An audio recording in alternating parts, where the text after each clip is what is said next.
It's been a year now that Putin launched this war, and we know what it has brought upon Ukraine. Tens of thousands of civilians killed, so many military personnel killed, devastation and destruction all around.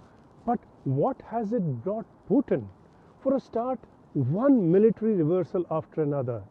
The big push to Kiev from Belarus. The plan was to take Kiev in 5 hours flat. That whole military convoy was stopped by just a few Ukrainians who blew up a few bridges. That's all it took.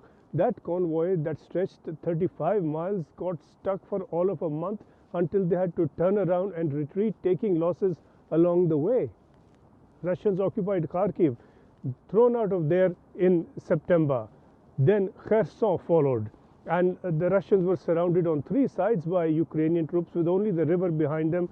They had to flee overnight to the other side of the river where they are now entrenched. These are major military reversals, and don't forget, this is mighty Russia, or what was supposed to be mighty Russia and the mighty military of Russia. Then we have had a number of missile attacks, and of course we have seen the consequences upon the ground in Ukraine. But 80 to 90% of these are blown out of the skies before they can hit target. We have the Russian armor now blown to bits by American javelins and other missiles.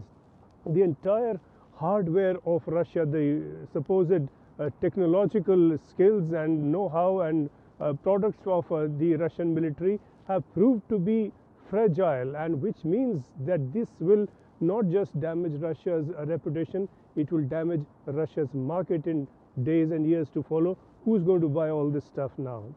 Russian aircraft out of the skies now. After day one, they did not dare enter because they suffered so many losses. So many of them were simply brought down and shot down by Ukrainian aircraft and the air defense system. Politically, what has this brought for Russia? The fundamental aim and the fundamental grouse, if you like, was to keep Ukraine out of NATO. Now Ukraine is practically a NATO country, and Ukraine's defense minister Reznikov says so, that de facto it is NATO. It is NATO weapons that are facing the Russians. It is NATO know-how. It is the strategic skills of NATO leaders and generals that are guiding Ukraine, particularly British experts who are working very closely with Ukrainian generals to strategize their defense and potentially offensive actions to follow. Not just Ukraine now. Sweden and Finland have been thrown into NATO's arms, and Russia has in effect expanded the NATO front that it faces through this action. The idea was to keep Ukraine away from EU, but Ukraine has now been fast-tracked to EU membership. And really, what has this brought for Russia economically? The gas market that it lived on now choked. Damage to Western Europe far less than expected, but the damage to Russia far greater, and it is going to last far longer.